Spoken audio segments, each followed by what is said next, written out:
তাজিয়া মিছিল করে এই শরীরে আঘাত করে আমরা শরীর থেকে রক্ত বের করছি, এটা যদি এতটাই ভালো হইতো তাহলে ওই জামানায় কেন নবীর সাহাবী বেঁচে ছিলেন না? বলেন, ছিলেন না? ছিলেন। তাহলে উনারা কেন করে নাই? তার মানে উনাদের চাইতেও হাদিস আর নবীর প্রতি মোহাব্বত আপনার আমার কি বেশি?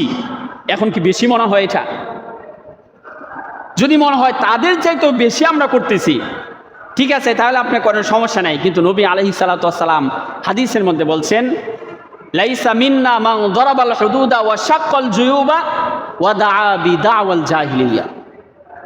নবীজি বলেন যে এই তো আমার উম্মতের অন্তর্ভুক্তই না, যে কাপড় ছিঁড়ে শরীরে এরকম থাপাথাপি করে, নিজের শরীরে আঘাত করে, কান্নাকাটি করে জাহিলিয়াতের মানুষের মতো, এরকম যারা করে এরা আমার দলের অর্থাৎ আমার উম্মতের অন্তর্ভুক্তই না।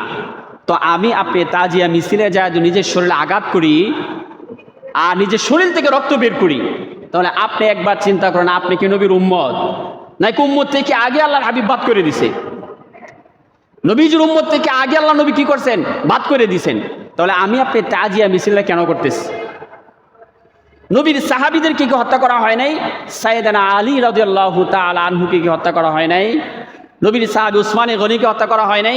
বড় বড় নবীর সাহাবী যারা ছিলেন তাদেরকে কি হত্যা করা হয় নাই? হয়েছে। তো তাদের প্রতি কি আপনার আমার মহব্বত কম? শুধু হাসান আর হুসাইন রাদিয়াল্লাহু তাআলা আনহুমা তাদের প্রতি মহব্বত বেশি। তো ওই সাহাবীরা কি করছে?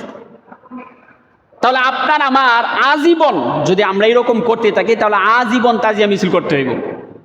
আজীবন আপনাকে আমাকে এই হাই আবু বকর, হাই আলী, হাই উসমান, হাই উমর এরকম আজীবন করতে হবে, তাও শেষ হইব না। তো আমরা জাহিলিয়াতের যুগে যে কাজগুলা ছিল, এই জাহিলিয়াতের যুগের মানুষরা যা করতো এইগুলার থেকে আপনাকে আমাকে ফিরে আসা লাগবে। ওইগুলার থেকে যদি আমি ফিরে না আসতে পারি তাহলে এই যে আমল আমরা করছি এই আমলটা আল্লাহ পাকের কাছে গ্রহণযোগ্য হবে না। মুআজ্জাজ হাজিরিন, এই জন্য এই দিনের ভিতরে আল্লাহ পাক রব্বুল আলামিন মুহররমের 10 তারিখে অনেক বড় বড় ঘটনা ঘটাইছেন। আমরা শুধু এই হাসান আর হুসাইন রাদিয়াল্লাহু তাআলা আনহুর বিষয়ে আলোচনা করছি, কিন্তু আল্লাহর হাবিব এবং সাহাবা আজমাইনদের ভিতরে যে বড় বড় ঘটনা হয়েছে এবং নবীর যুগের পূর্বের যুগেও যে আল্লাহ পাক রব্বুল আলামিন এই 10ই মুহররমে ঘটনাগুলো ঘটাইছে ওইগুলো আমাদের আলোচনায় নাই। আমরা কি করি? বিশাল বড় একটা র্যালি করে রাস্তা বের হয়ে সারাদিন মিছিল করি, সকাল থেকে দুপুর পর্যন্ত মিছিল করে আইসা আবার নামাজ নাই, রোজা নাই, কোনো কিছু নাই, শরীরের ভিতরে রক্ত নিয়ে ঘরের ভিতরে ঢুকিয়ে আমরা মনে করি যে একবারে জান্নাত নিয়ে এসে পড়ছি। আমাদের কি মনে হয়? একবারে জান্নাত নিয়ে এসে পড়ছি, নিজের শরীরে আঘাত করে। অথচ আল্লাহর হাবিব বলছেন সে আমার উম্মতের অন্তর্ভুক্তই না, নবীর উম্মতের অন্তর্ভুক্তই না যারা এরকম করবে, নিজের শরীরে আঘাত করবে, কাপড় ছিঁড়ে কান্নাকাটি করে। নবী আলাইহিস সালাতু ওয়াস সালাম উনি সাহাবীদেরকে এটা বললেন যে কোনো মহিলা তার বাবার মৃত্যুতে, তার মায়ের মৃত্যুতে, তার ভাই বোনের মৃত্যুতে যদি কোনো মহিলা এরকম নিজের কাপড় ধরে টানা হেঁচড়া করে আর বলে যে আল্লাহ তুমি আমার নিলা না কেন, আজরাইলকে আমার দেখে নাই, এরকম চিল্লা পাল্লা করে কান্নাকাটি করে, এই মহিলা আমার উম্মতের কোনো অন্তর্ভুক্তই না, এই মহিলা থেকে যেন আল্লাহ তাআলা আমাকে দূরে রাখে। নবী বলতেছে যে এই মহিলার থেকে যেন আল্লাহ পাক রব্বুল আলামিন আমাকে দূরে রাখে। তাহলে আমি আপনি নবীর চাইতেও বেশি বুঝি, নবীর চাইতেও কি আমরা বেশি বুঝি না? তাহলে আমি আপনি কোন কারণে, কোন দলিলে, কোন নেক আমলের কারণে, নেক কাজের কারণে এই কাজটা করতেছি? তার মানে নিশ্চয়ই আমরা গুনাহের ভিতর দাবিত হচ্ছি না, যাই না, জানি না, বুঝি না যে নিজের শরীরে আঘাত করা জায়েজ না। যদি নিজের শরীরে আঘাত করা জায়েজ হইতো তাহলে আত্মহত্যা করলে এটারে কবিরা গুনাহ কেন বলছে? আত্মহত্যা যে অপরাধ, কবিরা গুনাহ হয়, এটা কেন বলছেন? তার মানে নিজেকে নিজে কষ্ট দেওয়া যাবে না। অথচ সমাজের বর্তমান অবস্থা এটাই, সারা বছর নামাজের খোঁজ নেই, রোজার খোঁজ নেই। নবী আলাইহিস সালাতু ওয়াস সালাম কি বলছেন যে ফজরের 2 রাকাত সুন্নত নবীজির জিন্দেগিতে ছাড়েন নাই, 4 আমলের ভিতরে একটা ছিল এটা। তো নবীজি যেই সুন্নত ফজরের আগে ছাড়ে নাই, আমরা তো ফরজই ছেড়ে দিতেছি। আপনার আমার ফরজের তো খোঁজ নেই, ফরজ ছেড়ে আমরা ওই মুস্তাহাব বিষয় নিয়ে এতটাই আলোড়ন করি, ফরজের কোনো খেয়ালই আপনার আমার ভিতরে থাকে না। মুআজ্জাজ হাজিরিন, এই জায়গাগুলোর থেকে আপনাকে আমাকে বেরিয়ে আসতে হবে। জাহেলিয়াতের যুগের মানুষের মতো ইসলামটাকে এরকম হাস্যকর করা যাবে না। ইসলাম শান্তির ধর্ম। যখন বিধর্মীরা দেখে যে ইসলামের মানুষগুলা কালিমার পতা টানায় পরে হাই হাসান আর হাই হুসাইন বলে হ্যাঁ এরকম শরীরের ভিতরে আঘাত করছে, তখন ওরা হাসে যে এইটা নিয়ে ইসলাম ধর্ম। নিজের শরীরে আঘাত কইরা কইরা আরেকজনের ভালোবাসা দেখাইতেছে। অথচ নবী আলাইহিস সালাতু ওয়াস সালাম বলেন, লা ইউমিনু আহাদুকুম হাত্তা আকুনা আহাব্বা ইলাইহি মিন ওয়ালিদিহি ওয়া ওয়ালাদিহি ওয়ান নাস আজমাইন। নবীজি বলেন যে দুনিয়ার যা কিছু আছে, মাল সম্পদ সন্তানাদি সহ যা কিছু আছে, সবচাইতে বেশি ভালোবাসা যদি আমি নবীর জন্য না হয়, তাহলে সে কখনো কমপ্লিট মুমিন হইতে পারে না। তো ভালোবাসা কার জন্য বেশি থাকতে বলছে? নবীর জন্য।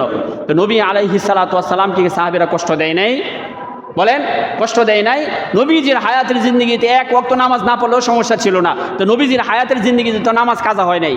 তো আমি আপনি নবীরে কতটুকু ভালোবাসি? নামাজই তো নাই। নবী আলাইহিস সালাতু ওয়াস সালাম যার সাথে দেখা হয়তো সালাম দিয়ে হাসি মুখে কথা বলতেন। আর আপনার আমার মেজাজ গরম হলে হাসি মুখে কেন? সালামই তো লই না, সালামই তো দেই না। তা নবীর আদর্শ আপনার আমার ভিতরে কই ছিল? নবী আলাইহিস সালাতু ওয়াস সালাম সুন্নতের প্রতি গুরুত্ব দিতে বলতেন। সাহাবীদেরকে বলতেন, মান আহইয়া সুন্নতি ফাকাদ আহইয়ানি ওয়া মান আহইয়ানি কানা মাই ফিল জান্নাহ। তো নবী আমার এই নবীজির একটা সুন্নাত জিন্দা করো, মানে একটা সুন্নতের আমল করো, নবী আলাইহিস সালাতু ওয়াস সালাম তোমাকে জান্নাতে নিয়ে প্রবেশ করবে। তো আপনার আমার ভিতরে সুন্নতের আমল নেই। আমরা আধুনিক হইতে হইতে এরকম এক আধুনিকের পর্যায়ে গেছি, এখন আর সুন্নতের দরকারই নেই, সুন্নত ছেড়ে দিতেছে, অনায়াসে, এটা কোনো বিষয়ই না। অথচ আপনার ফরজের ঘাটতি পূরণ করবে কে? সুন্নতে না? সহজ উদাহরণ দিই, অজুর ফরজ কয়টা? অজুর ফরজ কয়টা? 4টা। এটা কি আমরা ভাই জানি না নাকি? চুপ আছি কেন? অজুর ফরজ কয়টা? 4টি না? 4টি। 1 নাম্বার সমস্ত মুখমণ্ডল ধোয়া। আচ্ছা, এখন আমরা যদি শুধু ফরজটা আদায় করি, আপনি সমস্ত মুখ একবারে ধুইতে পারবেন? একবার পানি দিচ্ছেন কি সমস্ত মুখ ধোয়া হবে? তারপরে 2 হাত কোন পর্যন্ত দেওয়া, একবার পানি থেকে ধুইতে পারবেন? কোথাও না কোথাও বাকি থেকে যাবে। তো নবী আলাইহিস সালাতু ওয়াস সালামের সুন্নাহ যখন আপনি আদায় করবেন যে 3 বার মুখে পানি দেওয়া, তখন দেখবেন পুরা মুখটুকু দেওয়া হবে। 3 বারেই হাতের কোন পর্যন্ত দেওয়া, তখন দেখবেন পুরা দেওয়া হবে। মানে ফরজটাকে কমপ্লিট করার জন্য সুন্নতের দরকার। কিসের দরকার? সুন্নতের দরকার। তো আমরা সুন্নত ছেড়ে দিলে কি ফরজ কমপ্লিট হবে আমাদের? বলেন, হবে না। মুআজ্জাজ হাজিরিন, এই জন্য নবীর সুন্নতের ইত্তেবা করতে হবে। যদি আমি আপনি সত্যিকার অর্থেই এই নবীর উম্মত হইতে চাই, নবীকে ভালোবাসি, নবীর আহলে আওলাদকে ভালোবাসি, তাহলে আগে আপনাকে আমাকে সুন্নতের ইত্তেবা করতে হবে। যদি করতে পারি, তাহলে নবীর উম্মত হিসেবেই দুনিয়া থেকে যাইতে পারবো। তখন বলতে পারবো, নবী আমি তো আপনার গুনাহগার উম্মত, আপনি আমার জন্য সুপারিশ করেন, ওই দিন বলতে পারবো। আর যদি দুনিয়ার থেকে এরকম উল্টাপাল্টা করি, নবীর সুন্নতের আমরা যদি অপমান অসম্মান করি, নবীর সুন্নতের কোনো দামেই না দিই, আমল তো করলামই না, আর যদি এরকম বলি যে সুন্নতের দরকার নেই, বাদ দাও, কী হয়েছে, সুন্নত না বললে কী হবো, এরকম যদি বলি, তাহলে ওই দিন কিন্তু নবী আলাইহিস সালাতু ওয়াস সালামের সামনে যেই কথা বলতে পারবো না যে নবী আপনি আমার জন্য সুপারিশ করেন, এই সুযোগ থাকবে না। আল্লাহ পাক রব্বুল আলামিন আপনাকে আমাকে সবাইকেই নবীর সুন্নতের উপর আমল করা, ফরজ তো থাকবেই, ফরজ তো বাদ দেওয়ার কোনো সুযোগ নাই, নবীর সুন্নতের উপর আমল বেশি বেশি করা তৌফিক দান করুক। আমরা সবাই বলি আমিন।